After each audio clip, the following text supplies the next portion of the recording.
जेमेसी आज 24 फेब्रुअरी 2021 तदनुसार 12 फागुन 2077 बुधबार। आज हामी माथिल्लो कोठाबाट हेर्नेछौँ। आजको शीर्षक छ एउटा नजिकको हेराई। आज हामी परमेश्वरको वचन मत्ती 25 को 31 देखि 46 सम्म पाठ गर्नेछौँ। तब धर्मीजनहरूले उनलाई जवाफ दिनेछन्, हे प्रभु, कहिले हामीले तपाईँलाई भोकाउनु भएको देख्यौँ र खान दियौँ, अथवा तिर्खाउनु भएको देख्यौँ र पिउन दियौँ? कहिले हामीले तपाईँलाई परदेशी देख्यौँ र तपाईँलाई आश्रय दियौँ, अथवा नाङ्गो देख्यौँ र वस्त्र लगाइदियौँ? र कहिले हामीले तपाईँलाई बिरामी वा झ्यालखानामा देख्यौँ र तपाईँ कहाँ आयौँ? तब राजाले तिनीहरूलाई जवाफ दिएर भन्नेछन्, साँच्चै म तिमीहरूलाई भन्दछु, तिमीहरूले यी मेरा भाइहरूमध्ये सबैभन्दा सानामा एकजनालाई जे जति गर्यौ त्यो तिमीहरूले मलाई नै गर्यौ। त्यसपछि उनले देब्रेपट्टिका मानिसहरूलाई भन्नेछन्, श्रापित मानिस हो, मबाट दूर हो र दियाबलस र त्यसका दूतहरूका लागि तयार गरिएको अनन्तको आगोमा जाओ। किनभने म भोकाएको थिएँ, तिमीहरूले मलाई खान दिएनौ, तिर्खाएको थिएँ, तिमीहरूले मलाई पिउन दिएनौ, म परदेशी थिएँ, तिमीहरूले मलाई आश्रय दिएनौ, नाङ्गो थिएँ र तिमीहरूले मलाई वस्त्र लगाइदिएनौ, बिरामी र झ्यालखानामा थिएँ र तिमीहरू मलाई हेर्न आएनौ। तिनीहरूले पनि यसो भनेर जवाफ दिनेछन्, प्रभु, कहिले हामीहरूले तपाईँलाई भोकाएको वा तिर्खाएको देख्यौँ, परदेशी वा नाङ्गो वा बिरामी देख्यौँ वा झ्यालखानामा देख्यौँ र तपाईँको सेवा गरेनौ?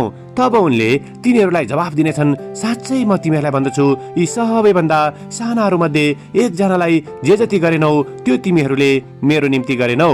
तर यिनीहरू अनन्त दण्डको भागी हुनेछन्, तर धर्मीजनहरू अनन्त जीवनमा प्रवेश गर्नेछन्। आमेन। गलाती 6:2 लाई लेखक यहाँ जोड दिनुहुन्छ, एउटाले अर्काको भार उठाओ र यसरी ख्रीष्टको व्यवस्था पूरा गर। आमेन। लेखक आफ्नो अनुभव र विचारलाई यहाँ यसरी प्रस्तुत गर्नुहुन्छ, वर्षको 2 पटक मेरो मण्डलीले हामीहरू सबैजना मिलेर करिब 2 माइल लामो बाटोलाई सरसफाइ गर्ने अभियान चलाउँदछौँ।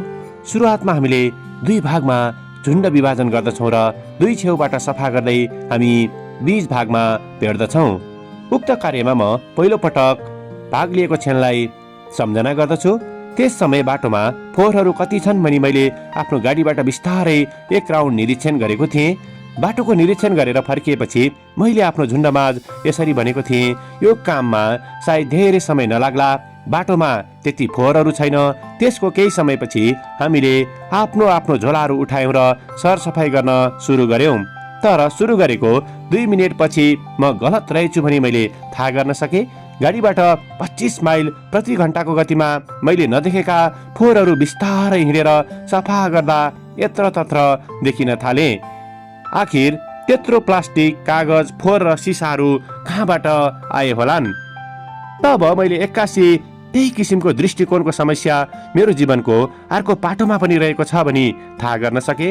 मण्डलीमा, पसलमा, बैंकमा अथवा काममा मैले सायद कतिजना मानिसहरूलाई भेट गर्दछु र केवल कस्तो हुनुहुन्छ भनेर प्रश्न गर्दछु, तर उनीहरूको ठिक छु तपाईँ नि भन्ने जवाब सुन्न म पर्खदिन।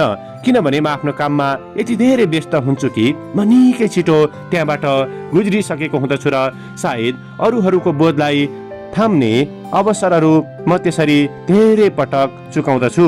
एउटा सानो उत्साहको वचन अथवा केही बेर उनीहरूको दुःख सुनिदिने अथवा प्रार्थना गरिदिने कुराहरूबाट म तर्किरहेको हुँदछु।